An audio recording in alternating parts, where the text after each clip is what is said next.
सत साहिब भाइयों और बहनों, शीतलता का आध्यात्मिक मार्ग सीरीज के दूसरे एपिसोड में आपका स्वागत है।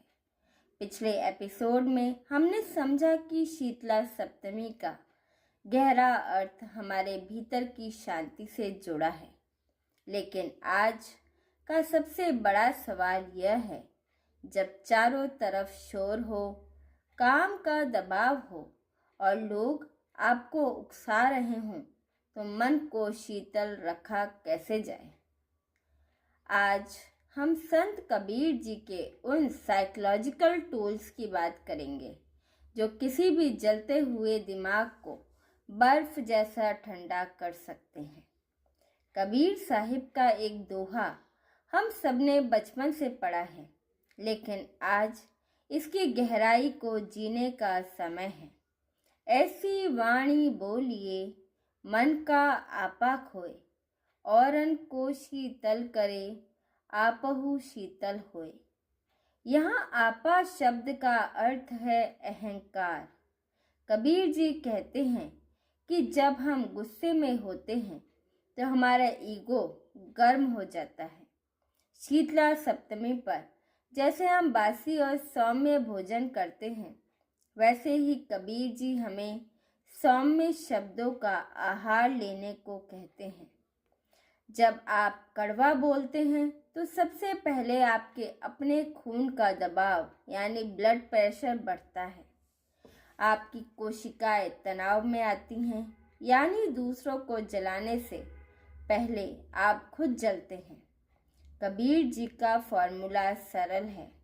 अपनी जुबान पर बर्फ रखें, दिल में दया, फिर देखें आपका मन कैसे शीतल होता है। हमारी मानसिक तपन का सबसे बड़ा कारण है अपेक्षा। हम चाहते हैं कि दुनिया हमारे हिसाब से चले, और जब ऐसा होता नहीं है तो भीतर क्रोध की अग्नि जल उठती है। कबीर जी कहते हैं, साधु भूखा भाव का, धन का भूखा नहीं।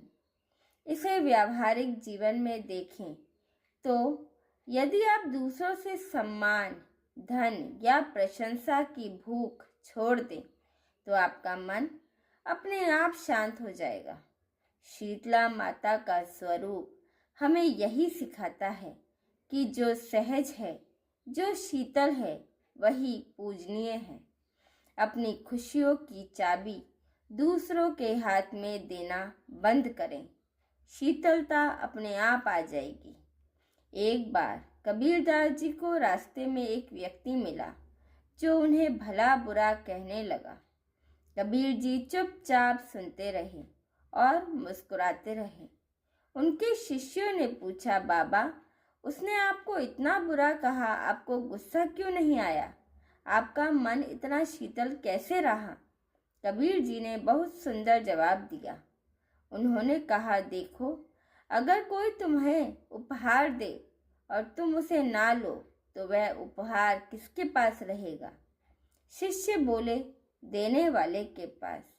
कबीर जी बोले, बस मैंने उनकी गालियां स्वीकार ही नहीं की, वह उसके पास ही रह गई, इसलिए मैं शीतल हूँ और वह जल रहा है। शीतला सप्तमी पर यह संकल्प लें कि आप दूसरों की नकारात्मकता को एक्सेप्ट नहीं करेंगे।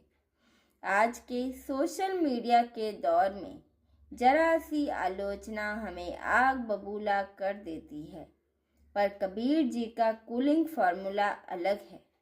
निंदक नियरे राखिए, आंगन कुटी छवाए, बिन पानी साबुन बिना निर्मल करे सुभाए। वे कहते हैं कि जो आपकी बुराई करे उसे अपने पास रखो, वह बिना साबुन और पानी के आपके स्वभाव को साफ कर देगा। जब आप आलोचना को एक फीडबैक की तरह लेते हैं तो मन जलता नहीं है, बल्कि निर्मल और शीतल हो जाता है। तो इस शीतला सप्तमी कबीर जी के मार्ग पर चलते हुए ये 3 काम जरूर करें। पहला काम, मौन का अभ्यास। दिन में कम से कम 15 मिनट पूरी तरह मौन रहें। यह भीतर के पित्त को शांत करता है। दूसरा मार्ग है शब्दों का चयन। बोलने से पहले खुद से पूछें, क्या यह शब्द सुनने वाले को शीतलता देंगे? और तीसरा मार्ग है क्षमा का जल। यदि किसी ने दिल दुखाया है तो उसे क्षमा कर दें। क्षमा सबसे शक्तिशाली शीतल पेय है। मन को शीतल करना कोई जादू नहीं, एक अभ्यास है।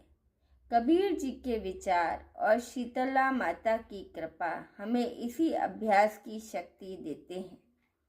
अगले एपिसोड में हम जानेंगे चंद्रमा और चंदन से भी ज़्यादा शीतल क्या है। कबीर जी की एक ऐसी खोज जो आपको हैरान कर देगी। हमारे साथ बने रहने के लिए धन्यवाद। सत साहिब।